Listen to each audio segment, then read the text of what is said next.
وہ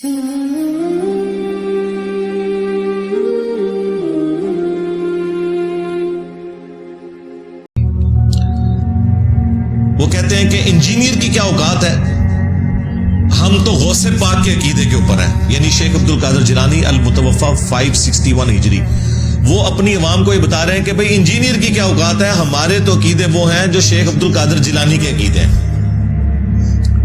تو معذرت کے ساتھ اس سے بڑا کوئی بلنڈر ہی نہیں ہے.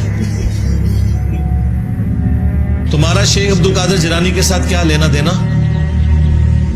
تم نماز کے جس طریقے کو مکھیاں مارنا کہتے ہو، تم نے اپنی پبلک کو یہ بتایا کہ یہ بغلوں میں بت رکھ کے آتے تھے تو رفع الیدین ہوتا تھا.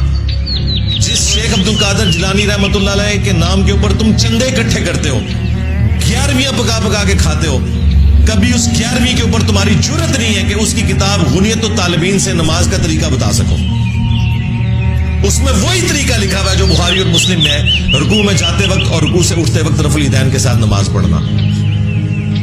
تو تم غوث پاک کے عقیدے پہ کہاں سے آگے بھائی؟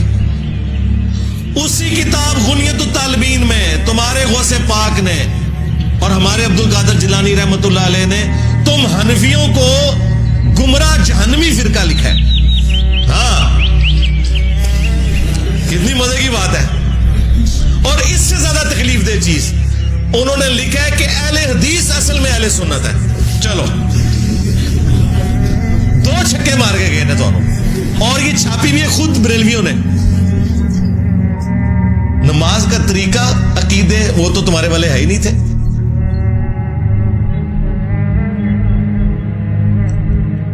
استواء علی العرش کے حوالے سے انہوں نے ان کو جہمیہ لکھا ہے حنفیوں کو، اور اپنا عقیدہ اس میں کلیئر کیا ہے. تو 11ویں کے اوپر کبھی عبد القادر جیلانی کی کتاب غنیت الطالبین سے تم نماز کا طریقہ بتا سکتے ہو؟ 2 ان کے بابے ہیں جی، انٹرنیشنل بابے، باقی تو سارے لوکل ہیں. انٹرنیشنل بابے جو ہے نا 2 ہی ہیں، اور میں ان دونوں کی عزت کرتا ہوں کتاب و سنت کی حدود کے اندر. نمبر 1 امام محمد غزالی المتوفا 505 ہجری، اور نمبر 2 شیخ عبد القادر جیلانی المتوفا 561 ہجری. اور مزے کی بات، امام غزالی نے اپنی کتاب کی میاں سعادت میں اور شیخ عبد القادر جیلانی نے اپنی کتاب غنیت الطالبین میں نماز کا وہی طریقہ لکھا ہے جو بخاری اور مسلم میں ہے، رکوع میں جاتے وقت اور رکوع سے اٹھتے وقت رفع الیدین کر کے نماز پڑھنا. اب مجھے بتائیں، یہ جو یہ کہہ رہا تھا کہ انجینئر تیری کیا اوقات، ہم غوث پاک کے عقیدے کے اوپر ہیں، تمہاری تو نماز ہی غوث پاک والی نہیں ہے. اور اگر تم یہ کہتے ہو کہ نہیں وہ تو حنبلی تھے، تو یہ بھی جھوٹ ہے، انہوں نے کہیں نہیں لکھا کہ میں حنبلی ہوں. اور دوسری بات، تمہارا پیران پیر تو حنبلی ہے، تو تم حنفی کیوں ہو؟ اور پیران پیر کو پوری زندگی یہ پتہ ہی نہیں چلا کہ نماز کا سنت طریقہ کیا تھا جو تم حنفیوں کو سمجھ آ گیا. بتاؤ مرید کی نماز ٹھیک ہے یا پیر کی؟ آپ کو تو کہتے ہیں فنافی شیخ ہو جاؤ، تو کیوں نہیں ابھی تک فنافی شیخ ہوا؟ ہاں، یہ ان کی لینگویج میں انہیں جواب ہے. ہم تو فنافی شیخ ہیں، ہمارا شیخ تو وہ ہیں جن کی قبر مدینے میں صلی اللہ علیہ وآلہ وسلم، جو ہمارے باپ بھی ہیں روحانی طور پہ. النبی اولا بالمؤمنین من انفسہم وازواجہ امہاتہم، نبی مومنین کی جانوں پر ان سے بڑھ کر حق رکھتے ہیں، اور نبی کی بیویاں امت کی مائیں ہیں. لیکن تم فنافی شیخ کیوں نہیں ابھی تک ہوئے کہ تم غوث پاک کی 11ویں جو پکا پکا کے کھا رہے ہو اور تونے بڑھا رہے ہو، کبھی اس 11ویں کے اوپر غنیت الطالبین کھول کے غوث پاک کی نماز کا طریقہ بتایا عوام کو؟ تو یہ بھی تمہارا دعویٰ بالکل غلط نکلا.